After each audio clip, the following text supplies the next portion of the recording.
አጓጉል የሆነ የብልግና ቪዲዮዎችን አይቶ ከጊዜያቶች በኋላ አደገኛ ሱሰኛ ሆኖ አውሬ ሆነ። ስሙ ክሩፒ ይባላል። የዚህ ብልግና ፊልም ሱሰኛ የሆነው በነገራችን ላይ ብቻውን ሆኖ አይደለም፣ ሚስት እያለችው ነው በዚህ ነገር የተዘፈቀው። እናም እዚህ ጋር መለየት ትችላላችሁ። እሱ ለዛ ነገር ፍላጎት ኖሮ ሳይሆን በብልግና ሱስ የሆነ የተያዘው ነገር ስላለ ነው እንጂ ሚስት እያለው እንደዚህ አይነት ነገር ማድረግ ጤነኝነት አይደለም። ስማም ሲሲ ይባላል። ሚስቱ ባሏ በእንደዚህ አይነት ሱስ ውስጥ እንዳለ አታውቅም። ነገሮቹ ወደ መጥፎ መቀየር የሚጀምሩት 2008 ላይ ነበር እንደ ፈረንጆች አቆጣጠር። ምክንያቱም ሲሲ አስተማሪ ነችና እዛ እያስተማረች ባሏንም እዛ ትምህርት ቤት ውስጥ ይቀጥሩታል። አብረው አንድ ትምህርት ቤት እያስተማሩም ታዲያ ተማሪዎችም ይወዷቸዋል። ነገሮች በጥሩ እየሄዱ ነው። ጭራሽ ሁሉ ተማሪዎቹ በጣም ነው የሚወዱት። በጨዋታ እያረገ ምናምን ነው የሚያስተምራቸው ደግሞ እንግሊዘኛ ክላስ ነው። አንድ ግን ሙሉ ለሙሉ ይህን ስራ እንዳይሰራ የሚያግደው ነገር አለ። እንደየስቴቱ አሜሪካ ውስጥ ይለያያል። ኒውዮርክ ውስጥ ለማስተማር ግዴታ ማስተርስ ሊኖራችሁ ይገባል።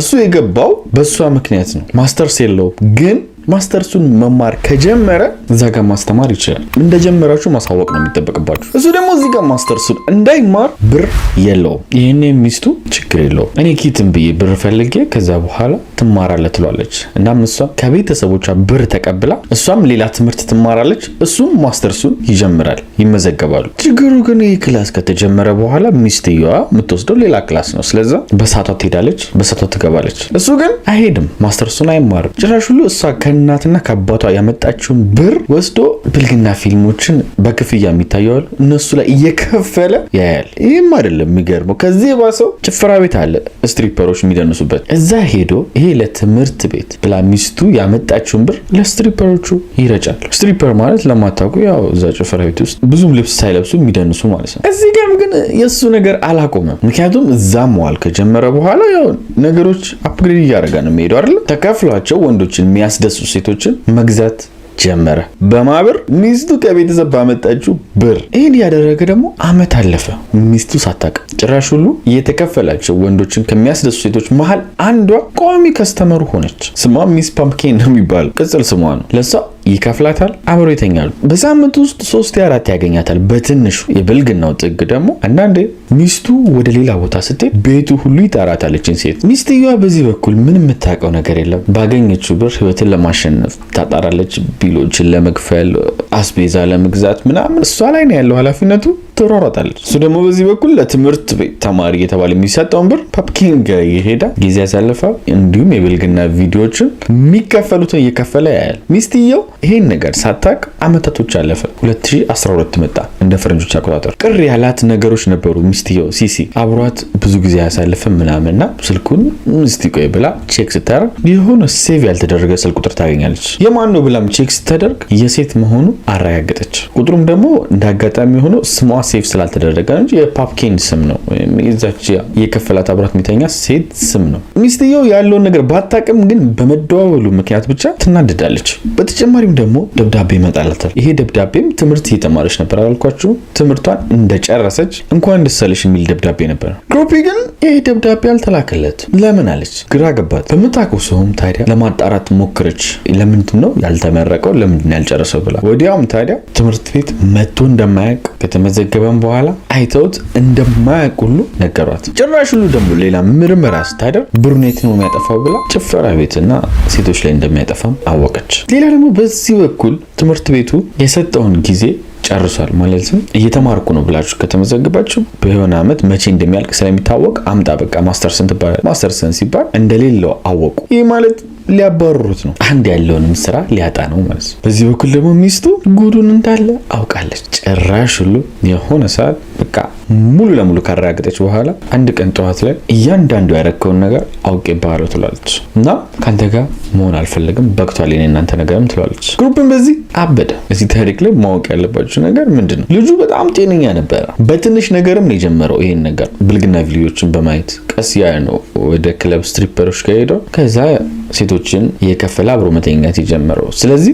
አንዳንድ ሰው እውነተኛ ማንነቱ የምታውቁት ብር ሲያገኝ ነው ማለት ነው። ስለዚህ ክሩፒ ይሄን ህይወት ስለለመደው እሷ ደግሞ እዚህ ጋር ነቅቼብሃለሁ ስትለው ይቅርታ እንደማለት ጭራሽ ሁሉ መቆጣት ጀመረ። ጭራሽ የሆነ ሰዓት ላይ እየተጨቃጨቁ እንቅ ያደርጋትና ወደ ደረጃ ይገፈትራታል። በዚህ ሚስትየው ጭንቅላቷን ደረጃው መቷት ራሷን ትስታለች። ክሩፒ በዚህ አላቆመም። ራሷን ስትስት ሊያድናትም አልሄደም። ጭራሽ ሁሉ ቢላ ከኩሽና ያመጣና 5 ጊዜ ይወጋታል። ይህ ሰው ታዲያ ጤነኛ ነው? ሚስቱ በዚህ በኩል ሞተች።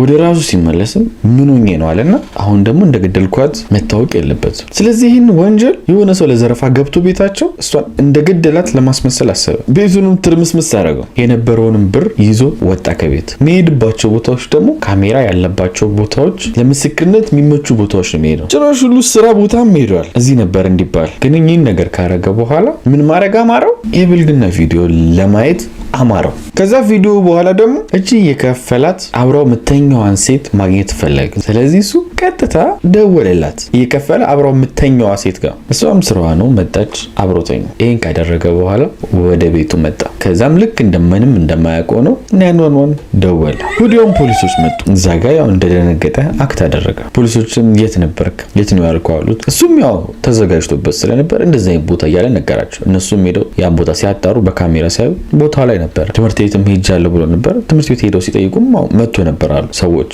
ግን ከዛች ሴት ጋር መተኛቱን አልተናገረም ለፖሊሶች። ምክንያቱም ሚስት እያለ እንዴት ትተኛለህ ሊሉ ይችላሉ ፖሊሶች።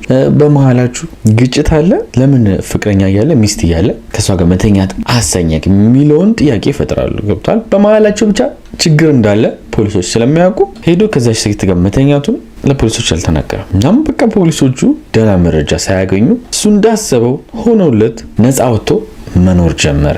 ግን ቤተሰቡ ጋር ሄዶ መኖር ጀመረ። ያቺ እየከፈላት ደግሞ አብራው ምተኛዋ ሴት ጋር እያገኛት ጭራሽ ሁሉ ሚስቱ ድንገት ተገላ እንዳገኛት ምናምን ሁሉ ነገራት። እውነታውን አልነገራትም። ጭራሽ ሁሉ ምን አላት? ትዝ ይልሻል የሆነ የተገናኘንበት ቀን በዛን ቀን ነበር የተገደለችው ሁሉ ብሎ ይነግራታል። ፖሊሶች በዚህ በኩል ይሄን የግድያ ምርመራ ማጣራታቸውን አላቆሙ። ለማስረጃም ብለው የሲሲን የሞተችውን የሚስቱን ስልክ መመርመር ጀመሩ። ታዲያም እዛ ስልክ ላይ ውመን የሚባል ስልክ ሴቭ ተደርጓል። በቅርብ ጊዜም ሴቭ የተደረገ ነው። ማን ነው ብለው ይህን ስልክ ቁጥር ሲያጣሩ የሚስ ፐምከን እንደሆነ አወቁ። ሚስቱ ሲሲ ሳትሞት በፊት ስልክ ቁጥር አግኝታ ነበር ብያቸዋል። ያን ስልክ ቁጥር ወደ እሷ ሴቭ አድርጋው ነበር። ፖሊሶችም ታዲያ በአካል አግኝቷት ይጠይቋታል። ይህን ሰውዬ ታውቂዋለሽ ሲሏት አዎ በደንብ ነው የማውቀው። ጭራሽ ሁሉ የነገራትን ሁሉ ለፖሊሶቹ ነገረቻቸው። ሚስቱ የሞተች ቀን እሷን አግኝቷት ነበር፣ እሱን ነገረቻቸው። ፖሊሶች ስለዚህ አይናቸውን ወደ ባልየው አዞሩ። ምክንያቱም በቃ ችግር እንዳለ ገባቸው በማላቸው። ፍቃድም አግኝተው ከፍርድ ቤት ቤቱን መመርመር ጀመሩ። የሱን የሚጎረጉረውን ኮምፒውተር፣ ስልኩን ምናምን። በዚህ ምርመራ ደግሞ አንድ ወሳኝ ነገር አገኙ። ሰርች ያደረጋቸውን ነገሮች ወይም ጉግል ላይ ሲፈልጋቸው የነበረው ነገሮች አዩ። አንዳንዶቹም በጣም ዘግናኝ ነበሩ። ሰርች ያደረጋቸው ሰው አንገት እንዴት ነው የምንቆርጠው? አንገት እንዴት ነው ምንሰብረው? እንዴት አድርገን ነው ከወንጀል ራሳችንን ነፃ የምናደርገው የሚሉ ነገሮችን ሰርች አድርጓል ጉግል ላይ። ይህም ደግሞ በጣም ትልቅ መረጃ ነው። ስለዚህ ሄደው ግሩፒን ገጨም አደረጉት። ትክክለኛ ፎቶም ይህን ይመስላል። ወደ ቤት ቀረበ። ጥፋተኛ እንደሆነ ከተረጋገጠ በኋላ እድሜ ልክ ተፈረደበት። ይህ እውነተኛ ታሪክ እንደሚያስተምራችሁ ተስፋ አደርጋለሁ። ላይክ፣ ሰብስክራይብ ማድረግ እየረሳችሁ ነው። በቀጣይ ቪዲዮ እንገናኛለን። ወዳችኋለሁ። ባይ